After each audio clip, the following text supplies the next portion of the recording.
ভাবুন তো, পৃথিবীর সবথেকে বিধ্বংসী বোমাটা একটা সাধারণ ট্রাকের ভেতরে লুকিয়ে আছে, আর সেই ট্রাকটা মহাসড়ক দিয়ে ছুটে চলছে। পারমাণবিক বোমা, একটা মাত্র বিস্ফোরণেই যে অস্ত্র পুরো শহরকে মাটির সাথে মিশিয়ে দিতে পারে। একটু ভুল হলেই কি হতে পারে কখনো ভেবে দেখেছেন? যদি এই মারণাস্ত্র ভুল মানুষের হাতে পড়ে যায় বা দুর্ঘটনা ঘটে, ক্ষতি কিন্তু শুধু একটা দেশের হবে না, পুরো পৃথিবী ভয়ঙ্কর পরিণতির মুখে পড়বে।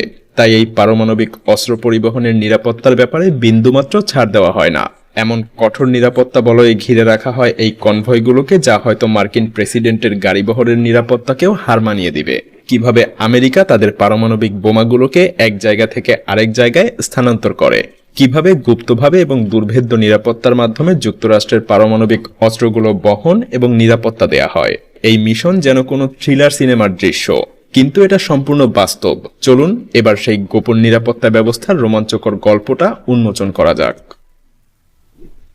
আমেরিকার পারমাণবিক অস্ত্রবাহী গাড়িবহর যখন রাস্তায় বের হয়, তখন দূর থেকে মনে হতে পারে কোনো ভিআইপি বা রাষ্ট্রপ্রধানের গাড়িবহর যাচ্ছে। আসলে এর গুরুত্ব তার চাইতেও বেশি। এই কনভয়ের সামনে পেছনে থাকে পুলিশের টহল গাড়ি, যারা ট্রাফিক আটকে রাস্তা পরিষ্কার করে দেয় যেন প্রধান বহর বাধাহীনভাবেই এগোতে পারে। সাধারণ মানুষ বুঝতেও পারে না যে আসলে এখান থেকে কি যাচ্ছে। পুলিশের গাড়িগুলোর ঠিক পেছনেই থাকে আসল নিরাপত্তা বহর। কালো রঙের শক্তিশালী সাজোয়া যানগুলো চারদিক থেকেই সেই পারমাণবিক ট্রাকটাকে ঘিরে রাখে। সাধারণত একটা ট্রাকের সঙ্গে প্রায় 5টা সশস্ত্র সাজোয়া গাড়ি থাকে এবং আরো 2টা এগিয়ে গিয়ে 1 কিলোমিটার সামনের রাস্তার পরিস্থিতি নজরদারি করে। এই বিশেষ সাজোয়া গাড়িগুলো দেখতে সাধারণ এসইউভির মতো হলেও বাস্তবে ছোটখাটো ট্যাঙ্কের মতো সুরক্ষিত। এগুলোকে শুধু বুলেট প্রুফ বললে কম বলা হবে, কারণ গাড়ির গায়ে এত মজবুত বর্ম যে সাধারণ বুলেট তো দূরের কথা, ভারী অস্ত্রের আঘাতও এরা সহ্য করতে পারে। প্রতিটা সাজোয়া গাড়িতে থাকে 4 থেকে 6 জন করে সুউচ্চ প্রশিক্ষিত ফেডারেল এজেন্ট, যারা এই গাড়িবহরের নিরাপত্তার দায়িত্বে নিয়োজিত। তাদের হাতে থাকে হ্যান্ডগান, শটগান থেকে শুরু করে স্বয়ংক্রিয় অ্যাসল্ট রাইফেল পর্যন্ত, এবং সেই সাথে প্রচুর গোলাবারুদ তো আছেই। প্রতিটা সাজোয়া যানের ছাদেও প্রয়োজনে ব্যবহারের জন্য বসানো থাকে অটোমেটিক মেশিন গান। ভাবুন, একটা চলন্ত দুর্গের মতো এই গাড়িগুলো শত্রুর আক্রমণের আশঙ্কায় সারাক্ষণ তটস্থ, প্রস্তুত থাকে মুহূর্তের নোটিশে পাল্টা আঘাত হানতে। এই সাজোয়া যানগুলোর গায়ে জায়গায় জায়গায় ফায়ারিং পোর্ট থাকে, যেখান দিয়ে ভেতরের এজেন্টরা গাড়ি থেকে বের না হয়েও বাইরের লক্ষ্যবস্তুতে গুলি ছুড়তে পারে। ফলে বহর চলাকালীন পথে কোনো সন্দেহজনক আক্রমণ ঘটলে এজেন্টরা মুহূর্তেই ভেতর থেকে গুলি ছুড়ে জবাব দিতে পারে। রাস্তা দিয়ে যাওয়ার সময় তারা চারপাশের প্রতিটা নড়াচড়া তীক্ষ্ণ নজরে পর্যবেক্ষণ করে। সবচেয়ে ছোট অস্বাভাবিক কিছু দেখলেও সেটা দলগত রেডিওতে সবাইকে জানিয়ে সতর্ক করা হয়। আসলে পুরো কনভয়ের প্রতিটা যান একে অপরের সাথে বিশেষ নিরাপদ রেডিও নেটওয়ার্কের মাধ্যমে সর্বক্ষণ সংযুক্ত থাকে। এই গোপন রেডিও যোগাযোগ একাধিক পৃথক চ্যানেলের মাধ্যমে পরিচালিত হয়।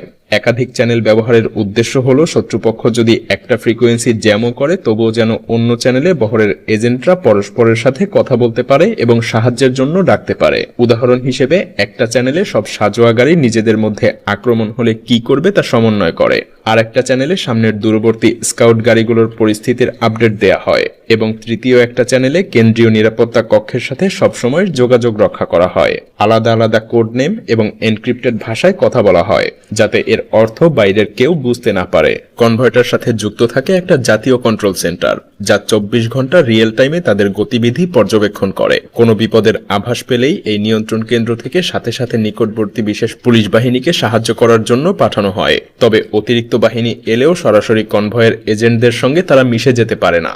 প্রথমে গোপন কোড মিলিয়ে তাদের পরিচয় নিশ্চিত করতে হয়। নিয়ন্ত্রণ কেন্দ্র থেকে আসা বাহিনী এবং কনভয়ের এজেন্ট উভয় পক্ষের কাছে বিশেষ কোডওয়ার্ড পাঠানো হয় গোপন সংকেতের মাধ্যমে।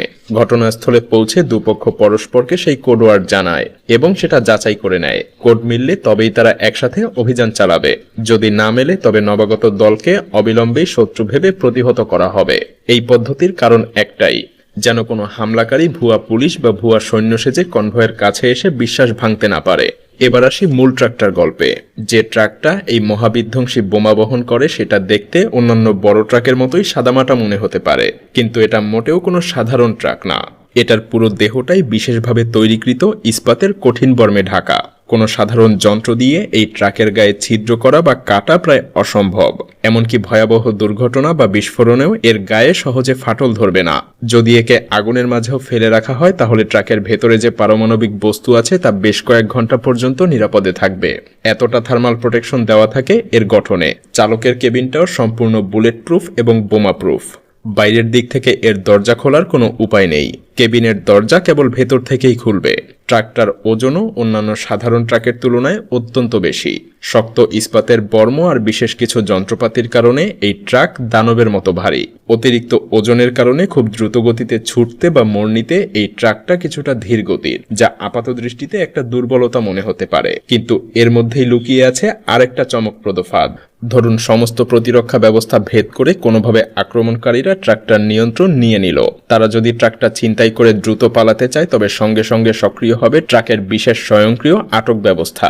ট্রাকটার চাকা এবং অ্যাক্সেলের সঙ্গে লাগানো আছে বিশেষ বিস্ফোরক চার্জ, যা নির্দিষ্ট সংকেত পেলেই মুহূর্তের মধ্যে বিস্ফোরিত হয়। এর ফলাফল হলো ট্রাকের চাকা ভাগে ভাগে বিচ্ছিন্ন হয়ে যায়।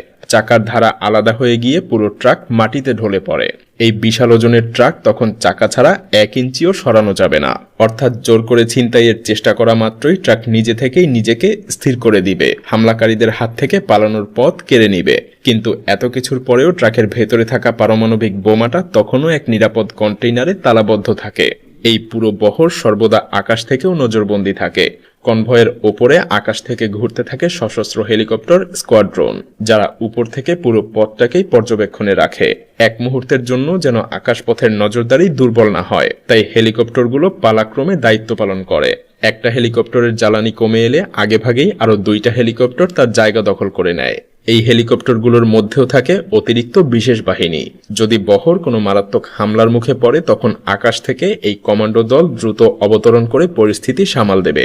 সব মিলিয়ে এমন নিশ্ছিদ্র নিরাপত্তা ব্যবস্থা তৈরি করা হয়েছে যে এই কনভয়ের ধারে কাছেও ভিলেনদের পৌঁছানো প্রায় দুঃসাধ্য। এটা যতটা অবিশ্বাস্য শোনায়, সত্যিই এটা এক দমবদ্ধ কড়া নিরাপত্তা বলয়, যা পৃথিবীর সবথেকে ধ্বংসাত্মক অস্ত্রগুলোকেও ভুল মানুষের হাত থেকে রক্ষা করে রেখেছে।